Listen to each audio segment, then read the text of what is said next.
کسی شخص نے حضرت سری سکتی رحمت اللہ علیہ سے سوال کیا کہ کیا کبھی مرید کا درجہ مرشد سے بلند ہو سکتا ہے؟ آپ نے فرمایا بے شک ہو سکتا ہے، جس طرح جنید میرا مرید ہے لیکن مراتب میں مجھ سے بہت آگے ہے۔ حضرت جنید بغدادی رحمت اللہ علیہ چونکہ بغداد میں پیدا ہوئے اس لیے آپ کو بغدادی کہا جاتا ہے۔ آپ کی تاریخ پیدائش اور وصال دونوں میں تضاد موجود ہے، مگر مختلف روایات میں جو ملتا ہے اس کے مطابق آپ 825 عیسوی میں بغداد میں پیدا ہوئے اور 910 عیسوی میں وفات پائی۔ آپ حضرت سکتی رحمت اللہ علیہ کے بھانجے اور مرید ہیں۔ حضرت محاسبی رحمت اللہ علیہ کی صحبت سے فیض یاب ہوئے۔ آپ بحر شریعت و طریقت کے شناور، انوار الہی کا مخزن و منبع اور مکمل علوم پر دسترس رکھتے تھے۔ اسی وجہ سے اہل زمانہ نے آپ کو شیخ الشیوخ، زاہد کامل اور علم و عمل کا سرچشمہ تسلیم کر لیا تھا، اور آپ کو سید الطائف، لسان القوم، طاؤس العلماء اور سلطان المحققین کے خطاب سے نوازا تھا، اور اکثر صوفیہ اکرام نے آپ کا راستہ اختیار کیا۔ لیکن ان تمام اوصاف کے باوجود بغض و انا رکھنے والوں نے آپ کو زندیق و کافر تک بھی کہہ ڈالا۔ کئی پشتوں سے آپ کے خاندان کے لوگ تجارت سے اپنی روزی کماتے۔ آپ کے والد محمد قواریری کہلاتے تھے، جس کے معنی شیشہ گر کے ہیں۔ آپ کا اپنا ذاتی پیشہ خام ریشم کی سوداگری تھا، اس لیے خود خزاز کے نام سے پکارے جاتے تھے۔ آپ کے والد کے انتقال کے بعد آپ کی پرورش آپ کے ماموں سری سکتی رحمت اللہ علیہ نے کی۔ ابھی آپ کی عمر 10 برس بھی پوری نہ ہو پائی کہ آپ نے قرآن مجید حفظ کر لیا اور مکتب کی ضروری تعلیم سے فارغ ہو گئے۔ پھر آپ نے حدیث پڑھی اور کتابت حدیث بھی کی۔ حدیث کی تعلیم انہوں نے حضرت سری سکتی رحمت اللہ علیہ سے حاصل کی، اور کتابت حدیث میں آپ کے استاد حضرت حسن بن عرفہ رحمت اللہ علیہ ہیں۔ اس زمانہ میں جب آپ حدیث کے درس سے فارغ ہوتے تو حضرت حارث محاسبی رحمت اللہ علیہ کی مجلس میں جا بیٹھتے۔ ایک دن آپ کے ماموں نے پوچھا کہ جنید، یہاں سے اٹھنے کے بعد تم کہاں جاتے ہو؟ آپ نے جواب دیا، میں حارث محاسبی رحمت اللہ علیہ کی مجلس میں جا کر بیٹھتا ہوں۔ سر سکتی رحمت اللہ علیہ نے فرمایا، ضرور جاؤ، لیکن ان کی بحث و استدلال میں ان کی جرح و تردید کی طرف سے خبردار رہنا۔ مطلب یہ تھا کہ کلامی مباحث اور مناظرانہ مسائل میں نہ الجھنا۔ ابو طالب مکی رحمت اللہ علیہ نے اپنی کتاب قوت القلوب میں اس کا ذکر کیا ہے اور لکھا ہے کہ ایک دن جب جنید رحمت اللہ علیہ حضرت حارث رحمت اللہ علیہ کے یہاں سے واپس آئے تو دعا دے کر حضرت سکتی رحمت اللہ علیہ نے فرمایا کہ خدا تمہیں پہلے حدیث کا عالم بننے کی توفیق دے اور پھر صوفی بنائے، پہلے صوفی اور بعد ازاں محدث بننے سے بچائے رکھے۔ کہا جاتا ہے کہ حضرت جنید بغدادی رحمت اللہ علیہ اگر تصوف کی طرف مائل نہ ہوتے تو اپنے عہد کے بڑے ممتاز فقیہ ہوتے۔ جنید رحمت اللہ علیہ سے کسی نے پوچھا، آپ نے یہ علم کہاں سے حاصل کیا؟ تو انہوں نے اپنے گھر کی ایک سیڑھی کی طرف اشارہ کر کے فرمایا، اس سیڑھی کے نیچے اللہ کے سامنے 30 سال بیٹھے رہنے سے یہ علم مجھے حاصل ہوا۔ اللہ اکبر۔ حضرت سری سکتی رحمت اللہ علیہ نے حضرت جنید رحمت اللہ علیہ کو منع فرمایا تھا کہ وہ علم الکلام سے دور رہیں، اور آپ نے اس تنبیہ پر عمر بھر عمل کیا۔ کلامی مباحث سے ان کے بچے رہنے کا ایک واقعہ ابن خلدون نے نقل کیا ہے۔ لکھتے ہیں کہ ایک دن حضرت جنید رحمت اللہ علیہ کا گزر ایک جماعت کے پاس سے ہوا۔ وہاں فصیح و بلیغ تقریریں ہو رہی تھیں۔ آپ نے معلوم کیا کہ یہ کون ہیں؟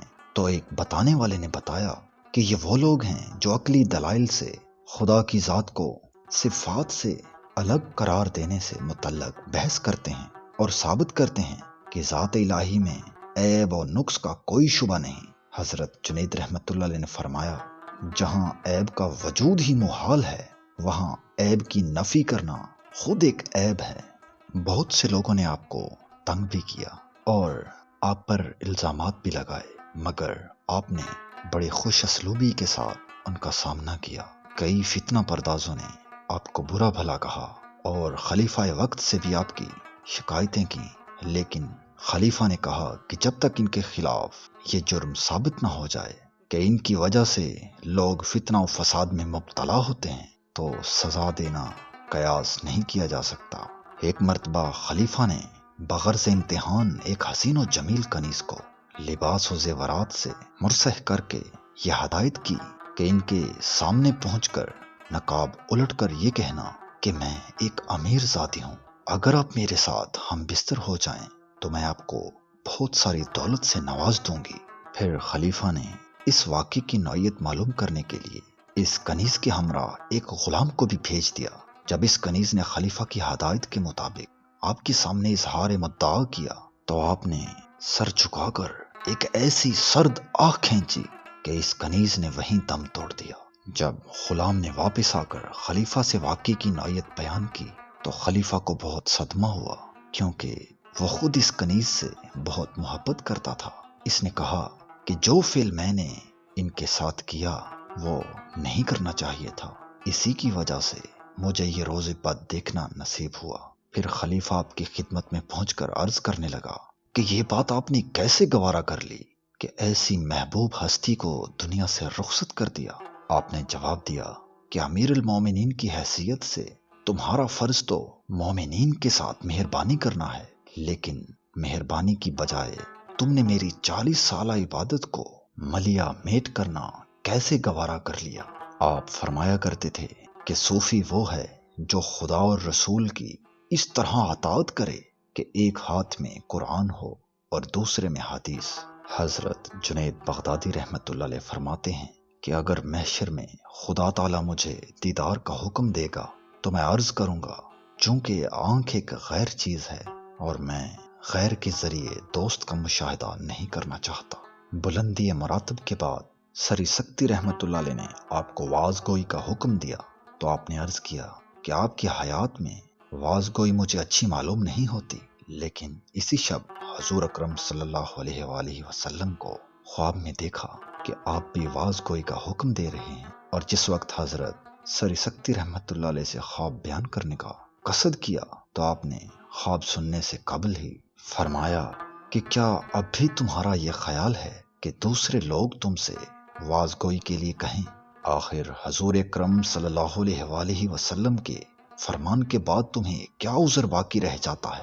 آپ نے حضرت سری سکتی رحمت اللہ علیہ سے سوال کیا کہ یہ آپ کو علم کیسے ہو گیا کہ رات کو حضور اکرم صلی اللہ علیہ وآلہ وسلم نے مجھے واز گوئی کا حکم دیا ہے؟ آپ نے جواب دیا کہ آج شب کو میں نے باری تعالیٰ کو خواب میں یہ فرماتے ہوئے دیکھا کہ ہم نے محمد صلی اللہ علیہ وآلہ وسلم کو بھیجا ہے کہ آپ جنید کو واز گوئی کی تاکید کر دیں۔ آپ کے واز کا یہ عالم تھا کہ ایک مرتبہ دوران واز 40 افراد میں سے 22 پر غشی طاری ہو گئی اور 18 انتقال کر گئے۔ ایک مرتبہ واز گوئی کے دوران ایک آتش پرست مسلمانوں کے بھیس میں حاضر ہوا اور آپ سے عرض کیا کہ حضور اکرم صلی اللہ علیہ وآلہ وسلم کا یہ فرمان ہے کہ مومن کی فراست سے بچتے رہو کیونکہ وہ خدا کے نور سے دیکھتا ہے۔ یہ قول سن کر آپ نے فرمایا کہ اس کا مقصد تو یہ ہے کہ تجھے مسلمان ہونا چاہیے۔ اس کرامت سے وہ بے حد متاثر ہوا اور فوراً مسلمان ہو گیا۔ ایک بزرگ نے ابلیس کو فرار ہوتے دیکھا اور وہ بزرگ جب آپ کے پاس پہنچے تو آپ کو بہت غضبناک حالت میں پایا۔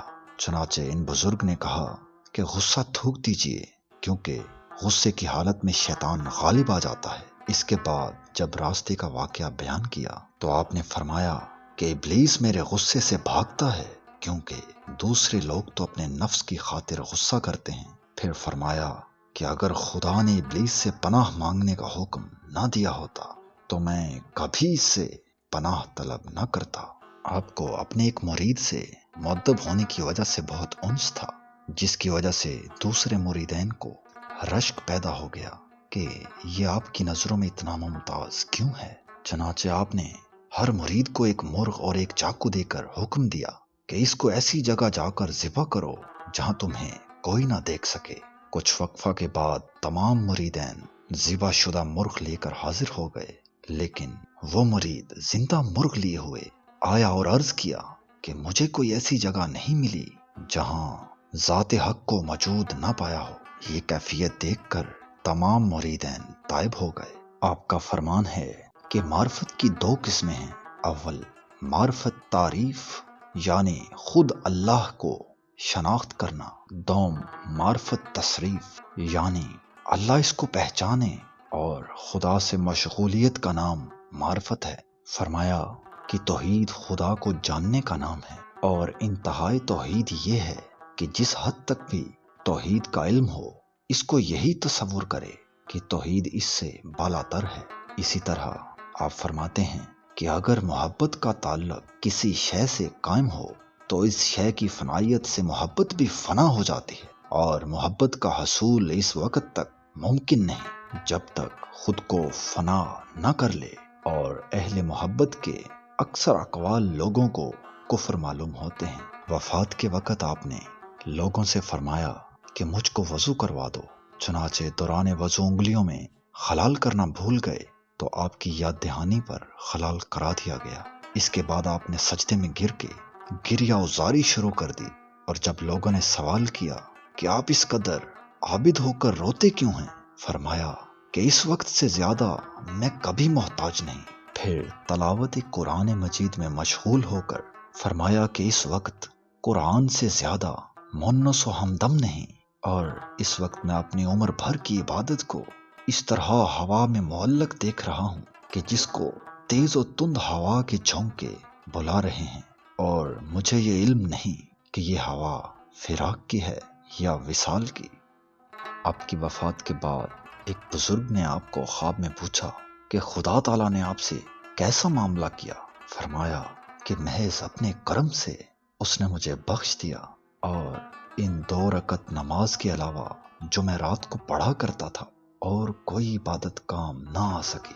آپ کے مزار مبارک پر حضرت شبلی رحمت اللہ علیہ سے کوئی مسئلہ دریافت کیا گیا تو فرمایا کہ خدا رسیدہ لوگوں کی حیات و ممات دونوں مساوی ہوتے ہیں، اس لیے میں اس مزار پر کسی مسئلے کا جواب دینے میں ندامت محسوس کرتا ہوں، کیونکہ مرنے کے بعد بھی آپ سے اتنی ہی حیا رکھتا ہوں جتنی حیات میں تھی۔